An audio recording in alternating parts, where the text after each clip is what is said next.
أعوذ بالله من الشيطان الرجيم بسم الله الرحمن الرحيم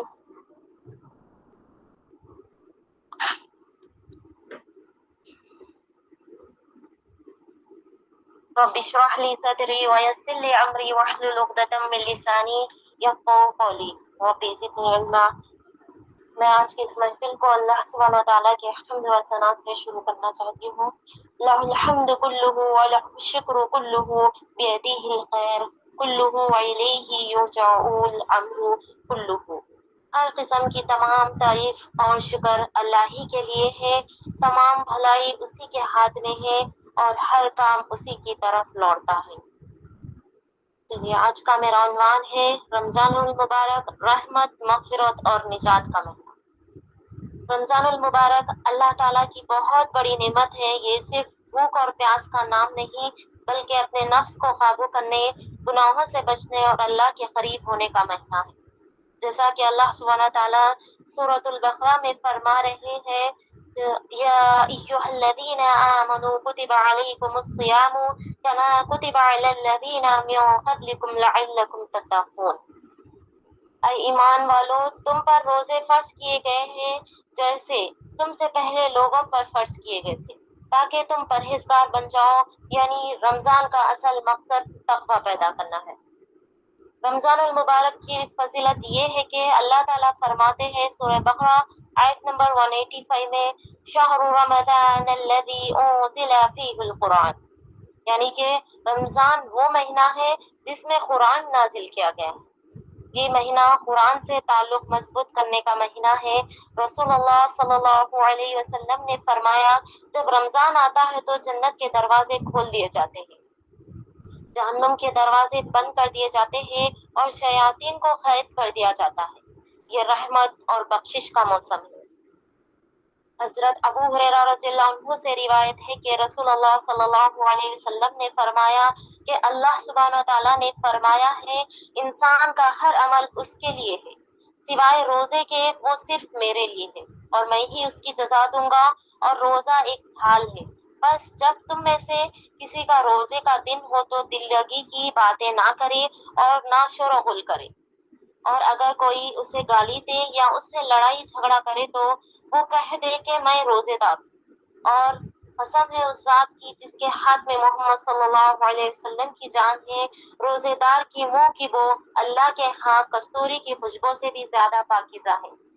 روزے دار کے لیے دو خوشی کے موقع ہیں جن میں وہ خوش ہوتا ہے۔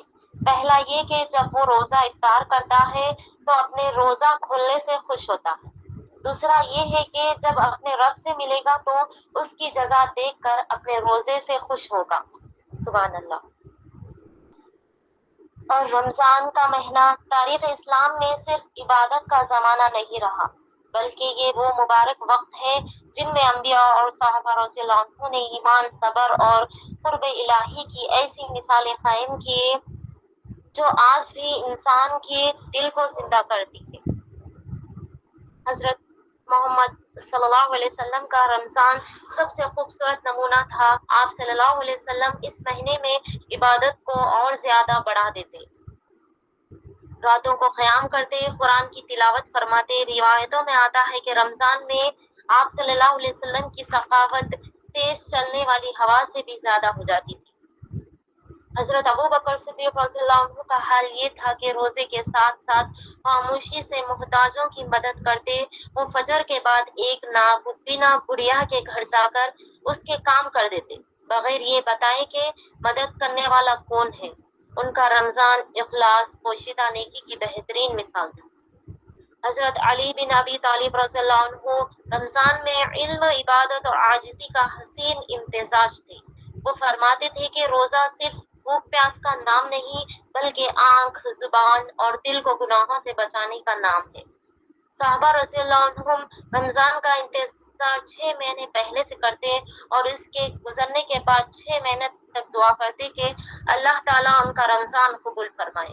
ان کے لیے رمضان ایک رسم نہیں بلکہ دل کی کیفیت تھا، ایسا تعلق جو انسان کو اللہ کے قریب لے جاتا تھا۔ آج کے جدید دور میں جب زندگی مصروف اور دل منتشر ہے، ان عظیم ہستیوں کا رمضان ہمیں یاد دلاتا ہے کہ اصل تبدیلی اندر سے آتی ہے۔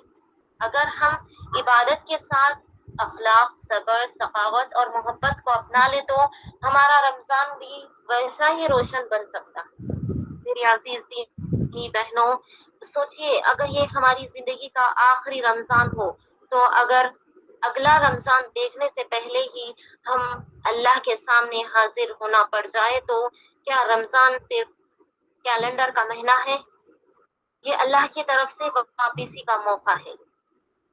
سورہ بقرہ آیت نمبر 183 میں اللہ سبحانہ تعالیٰ فرما رہے ہیں کہ یا ایھا الذین آمنوا کتب علیکم الصیام لعلکم تتقون، یعنی روزہ اس لیے فرض کیا گیا تاکہ تم میں تقوی پیدا ہو۔ تقوی کا مطلب یہ ہے کہ اکیلے میں بھی اللہ سبحانہ تعالیٰ سے ڈرنا۔ آج کا نوجوان اور حقیقت یہ ہے کہ آج ہمارا نوجوان موبائل میں گم ہے، راتیں سوشل میڈیا پر گزرتی ہے، آنکھیں گناہوں سے نہیں بچتی، نمازیں قضا ہو جاتی ہے، لیکن یاد رکھو رسول اللہ صلی اللہ علیہ وسلم نے فرمایا قیامت کے دن 7 قسم کے لوگ عرش کے سائے میں ہوں گے۔ ان میں ایک وہ نوجوان بھی ہوگا جس نے اپنی جوانی اللہ سبحانہ تعالیٰ کی عبادت میں گزاری۔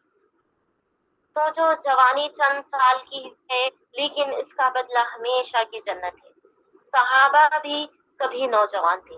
ہم سمجھتے ہیں کہ دین صرف بوڑھوں کے لیے، لیکن اسلام نوجوانوں کے ذریعے پھیلا، جیسا کہ حضرت علی رضی اللہ عنہ جب اسلام قبول کیا تو کم عمر تھے، بہادری، عبادت اور قربانی میں سب سے آگے تھے، اور حضرت عثمان ابن عفان رضی اللہ عنہ اپنا مال اللہ کی راہ میں دے دیے تھے، اور حضرت عمر ابن الخطاب رضی اللہ عنہ طاقتور شخصیت لیکن اللہ کے خوف سے روتے تھے۔ یہ وہ نوجوان تھے جنہوں نے اپنی جوانی اللہ کو دے دی۔ رمضان گناہوں سے بغاوت کا مہینہ ہے۔ رمضان آیا ہے تو فیصلہ کرو کہ فجر کی نماز کبھی قضا نہیں ہوگی، موبائل گناہ کے لیے استعمال نہیں ہوگا، قرآن روز پڑھا جائے گا، آنکھ اور دل کا روزہ بھی ہوگا۔ اللہ تعالیٰ فرماتے ہیں رمضان قرآن کا مہینہ ہے، لیکن افسوس ہماری تراویح میں قرآن مکمل پڑھایا جاتا ہے مگر ہماری زندگی میں قرآن داخل نہیں ہوتا۔ میری عزیز ساتھیوں، اصل میں روزہ کیا ہے؟ آپ صلی اللہ علیہ وسلم نے فرمایا جو شخص جھوٹ اور برے کام نہیں چھوڑتا اللہ کو انہیں اس کے بھوکا رہنے کی کوئی ضرورت نہیں۔ یعنی اگر زبان گالی دے اور آنکھ حرام دیکھ رہی ہے، دل میں نفرت ہے، تو صرف بھوکا رہنا روزہ نہیں۔ شب قدر زندگی بدلنے کی رات ہے۔ قرآن میں اللہ سبحانہ تعالیٰ فرماتے ہیں کہ لیلۃ القدر خیر من الف شہر، ایک رات 1000 مہینوں سے بہتر ہے۔ کیا ہم ایک رات بھی اللہ کے لیے جاگ نہیں سکتے؟ نوجوانوں، ابھی بھی وقت ہے کہ شیطان تمہیں کہتا ہے کہ ابھی تو عمر پڑی ہے، لیکن خبر عمر نہیں دیکھتی۔ کتنے نوجوان اچانک دنیا سے چلے گئے۔ اس رمضان فیصلہ کرو کہ 5 وقت نماز پکی، قرآن روزانہ پڑھیں گے انشاءاللہ۔ رمضان کے بعد بھی یہی معمول رہے گا انشاءاللہ۔ اور والدین کی خدمت، بری صحبت چھوڑنا، گناہوں سے سچی توبہ کرنا۔ رمضان صرف روزہ رکھنے کا نام نہیں بلکہ خود کو نئے سرے سے سمجھنے اور سنوارنے کا مہینہ ہے۔ آج کے جدید دور میں جہاں زندگی تیز رفتار، مصروف اور ڈیجیٹل شور سے بھری ہوئی ہے، رمضان ہمیں ایک قیمتی موقع دیتا ہے، رکنے کا، سوچنے کا اور اپنے آپ کو سدھارنے کا موقع ہے۔ آج انسان کے پاس سہولتیں بہت ہے مگر سکون کم ہے، موبائل اسکرینیں روشن ہے مگر دل اکثر خالی محسوس ہوتے ہیں۔ ایسے میں رمضان ہمیں سکھاتا ہے کہ اصل طاقت کم کھانے میں نہیں بلکہ اپنی خواہشات پر قابو پانے میں ہے۔ یہ مہینہ ہمیں یاد دلاتا ہے کہ انسان صرف جسم نہیں، ایک روح بھی ہے جسے خاموشی اور دعا اور اچھے عمل کی ضرورت ہوتی ہے۔ رمضان وہ مہینہ ہے جس میں زمین پر سکون اترتا ہے اور آسمان کی رحمتیں دروازے کھول دیتی ہے۔ یہ صرف دن بھر بھوکا اور پیاسا رہنے کا نام نہیں بلکہ دل کو زندہ کرنے، روح کو پاک کرنے اور زندگی کا رخ بدل دینے کا پیغام ہے۔ جب ہم انبیاء اور صحابہ رضی اللہ عنہ کی زندگیوں کو دیکھتے ہیں تو محسوس ہوتا ہے کہ ان کے لیے رمضان عبادت کا موسم نہیں بلکہ محبت الہی کا جشن تھا۔ حضرت محمد صلی اللہ علیہ وسلم کا رمضان سراپا رحمت تھا۔ آپ صلی اللہ علیہ وسلم راتوں کو طویل قیام فرماتے، آنکھوں میں آنسو ہوتے اور لبوں پر امت کی بخشش کی دعا۔ آپ صلی اللہ علیہ وسلم کا دل دوسروں کے درد سے بھرا رہتا، کوئی غم زدہ آپ صلی اللہ علیہ وسلم کے درد سے مایوس نہ جاتا۔ آپ ہمیں سکھا گئے کہ روزہ صرف عبادت نہیں بلکہ انسان کے اندر رحم اور محبت جگانے کا ذریعہ۔ حضرت ابو بکر صدیق رضی اللہ عنہ کا رمضان خاموش نیکیوں سے بھرا ہوتا، وہ چھپ کر ضرورت مندوں کی مدد کرتے تاکہ کسی کی عزت نفس مجروح نہ ہو۔ ان کی زندگی بتاتی ہے کہ اللہ کے نزدیک وہ عمل سب سے قیمتی ہے جو دکھاوے سے پاک ہو۔ حضرت عمر بن خطاب رضی اللہ عنہ رمضان کی راتوں میں امت کے حال پر فکر مند رہتے۔ ایک حکمران ہونے کے باوجود جب کسی گھر سے بچوں کے رونے کی آواز سنتے تو خود راشن اٹھا کر پہنچ جاتے۔ ان کا عمل ہمیں یاد دلاتا ہے کہ روزہ انسان کو نرم دل اور ذمہ دار بناتا ہے۔ حضرت علی بن ابی طالب رضی اللہ عنہ نے فرمایا کرتے تھے کہ اگر زبان جھوٹ بولتی رہے اور دل میں کینہ باقی ہو تو بھوک صرف جسم کو تھکاتی ہے، روح کو نہیں۔ ان کا رمضان عبادت کے ساتھ علم اور اخلاق کی روشنی سے بھرپور تھا۔ کھانا پینا جسم کی تندرستی ہے، روح کی غذا عبادت ہے۔ صرف رمضان میں ہی نہیں بلکہ خالی دنوں میں بھی ایسا ہی ہے۔ یہ صرف ایک مہینہ نہیں بلکہ اللہ کی طرف سے ایک خاص دعوت ہے۔ یہ وہ وقت ہے جب آسمان کے دروازے کھل جاتے ہیں اور بندے کو اپنے رب کے قریب آنے کا موقع ملتا ہے۔ سوچو، پورا سال ہم غلطیوں میں گزار دیتے ہیں، نمازیں چھوٹ جاتی ہے، دل سخت ہو جاتا ہے، زبان سے گناہ نکلتے ہیں، پھر اللہ ہمیں ایک اور رمضان دے دیتا ہے، جیسے کہہ رہا ہو اے میرے بندے واپس آ جا، میں اب بھی تجھے معاف کرنے کو تیار ہوں۔ رمضان ہمیں بھوکا رکھنے کے لیے نہیں آتا بلکہ ہمیں جگانے کے لیے آتا، تاکہ ہم سمجھ سکیں اصل ضرورت کھانے کی نہیں اللہ کی ہے۔ جب سحری کے وقت سب سو رہے ہوتے ہیں اور ایک بندہ اللہ کے لیے اٹھتا ہے تو یہ صرف کھانا نہیں ہوتا، یہ بندے کی محبت ہوتی ہے اپنے رب کے ساتھ۔ جب افطار کے وقت ہاتھ اٹھتے ہیں تو آسمان کے دروازے کھلے ہوتے ہیں اور اللہ اپنے بندے کی دعا سن رہا ہوتا ہے۔ رمضان ہمیں سکھاتا ہے زبان کو نرم کرنا، دل کو صاف کرنا، آنکھوں کو گناہوں سے بچانا اور دل میں اللہ کا خوف پیدا کرنا۔ کتنے لوگ پچھلے رمضان میں ہمارے ساتھ تھے، آج وہ دنیا میں نہیں رہے اور آج ہم زندہ ہیں، یہ اللہ کی مہربانی ہے۔ پتہ نہیں یہ رمضان ہمارا آخری رمضان، اس لیے اسے عام دنوں کی طرح نہ گزارو۔ کم کھاؤ، کم سو، کم بولو اور اللہ سے زیادہ جڑ جاؤ۔ رات کی تنہائی میں اپنے رب سے بات کرو، اپنے گناہ یاد کرو اور رو کر کہو اے اللہ میں کمزور ہوں، مجھے معاف فرما دے۔ یاد رکھو، رمضان ختم ہو جائے گا لیکن جو دل اس میں بدل گیا وہی کامیاب رمضان۔ اور رمضان کیا ہے؟ یہ ایک تربیت یعنی کہ ٹریننگ کا مہینہ ہے۔ رمضان میں ہم نماز وقت پر پڑھتے ہیں، گناہوں سے بچتے ہیں، قرآن پڑھتے ہیں، زبان کو قابو میں رکھتے ہیں۔ تو سوال یہ ہے کہ اگر یہ سب رمضان میں ہو سکتا ہے تو رمضان کے بعد کیوں نہیں؟ اصل کامیاب شخص وہ ہے جس کا رمضان کے بعد بھی دل نرم رہے، نماز جاری رہے، گناہوں سے نفرت باقی رہے، اللہ سے تعلق ختم نہ ہو۔ علماء کہتے ہیں کہ نیکی کی قبولیت کی علامت یہ ہے کہ بندہ رمضان کے بعد بھی نیکی کرتا رہے۔ رمضان ایک چراغ جلاتا ہے اور مومن کی کوشش یہ ہونی چاہیے حال بجھنے نہ دے۔ اس لیے اثر والا بننا صرف رمضان میں نہیں بلکہ رمضان کے بعد بھی اسی راستے پر قائم رہنا ہے۔ اصل کامیابی رمضان کیوں آتا ہے؟ رمضان ہمیں بھوکا رکھنے کے لیے نہیں آتا، رمضان ہمیں جگانے کے لیے آتا ہے۔ ہم دنیا میں اتنے مصروف ہو جاتے ہیں کہ اپنے رب کو بھول جاتے ہیں، پھر اللہ سبحانہ تعالیٰ ہمیں ایک مہینہ دیتا ہے اور فرماتا ہے اے میرے بندے واپس آ جا، میں ابھی بھی تجھے معاف کرنے کو تیار ہوں۔ ہمارا حال، ہم روزہ رکھتے ہیں مگر زبان نہیں روکتی، اور ہم نماز پڑھتے ہیں مگر دل حاضر نہیں ہوتا، ہم قرآن پڑھتے ہیں مگر زندگی نہیں بدلتی۔ سوچو، اگر رمضان گزر جائے اور ہم ویسے ہی رہے تو کیا ہم نے واقعی رمضان پایا؟ سحری کا وقت، رب کی آواز، رات کا آخری حصہ، خاموشی اور اللہ اپنے بندوں کو پکارتا ہے کوئی مانگنے والا، ہے کوئی توبہ کرنے والا؟ لیکن ہم نیند میں ہوتے ہیں، کاش ہمیں احساس ہو جائے کہ یہ وقت دنیا کی ہر نعمت سے قیمتی۔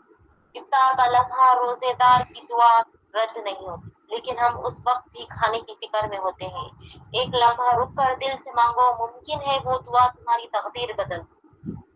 راتوں کی حقیقت، جب سب سو جائے اور ایک بندہ اللہ کے سامنے کھڑا ہو کر روئے تو اللہ فرشتوں سے فرماتا ہے، دیکھو میرا بندہ سب کو چھوڑ کر میرے پاس آئے۔ وہ آنسو ضائع نہیں ہوتے۔ قبر کی یاد، ایک دن ایسا آئے گا جب نہ سحری ہوگی، نہ افطار ہوگا، نہ نماز کا موقع ہوگا، صرف اعمال ساتھ ہوں گے۔ آج موقع ہے، کل شاید نہ ہو۔ اصل کامیابی رمضان کا مطلب یہ نہیں کہ صرف 30 دن نیک بن جائے، بلکہ ایسا بدل جائے کہ رمضان کے بعد بھی اللہ کو نہ چھوڑے۔ اگر رمضان کے بعد نماز قائم ہو گئی، گناہ کم ہو گئے، دل نرم ہو گیا، تو سمجھو رمضان قبول ہو۔ آخری در، اصل کامیابی کیا ہے؟ دل کو جگہ دینے والی نصیحت یہ ہے کہ اصل کامیابی دولت نہیں، اصل کامیابی شہرت نہیں، اصل کامیابی یہ بھی نہیں کہ لوگ ہمیں بڑا انسان سمجھیں۔ اصل کامیابی یہ ہے کہ اللہ ہمیں اپنا بندہ قبول کر لے۔ دنیا میں بہت